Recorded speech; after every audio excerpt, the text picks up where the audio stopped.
O la borsa o la vita. Oggi non si scherza, abbiamo a che fare con un vizio capitale.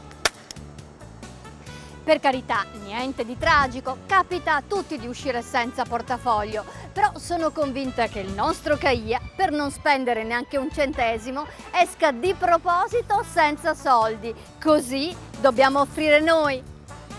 Tise un Caia. I veneziani chiamano così il l'avaro, lo spilorcio, il taccagno, quello che cerca di risparmiare su tutto e che pur di non spendere starebbe anche senza mangiare.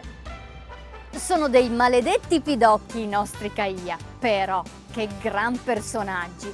Pensate ad esempio a Darpagone che si coccola la sua cassetta di monete d'oro, o a Paperon de Paperoni, capace di tener sotto controllo anche l'ultimo dei suoi nichelini. Caia viene dal latino cadivus, che significa caduto da sé, e nel Cinquecento con Caia si indicavano sia i pezzi di stoffa invenduti, sia gli avanzi di cibo.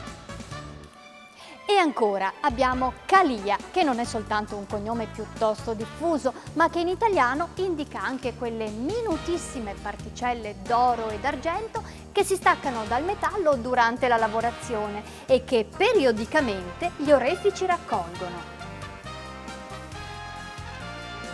Ma oltre ad accumulare ricchezze, che fine fanno i Caia?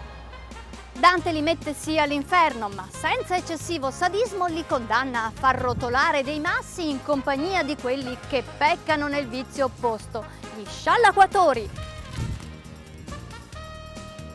Un contrappasso che forse si potrebbe rivedere. Altro che gran sin scarsea, nelle tasche dei nostri Caia dovrebbero esserci i coccodrilli, pronti ad azzannare i braccini corti. Crepi l'avarizia!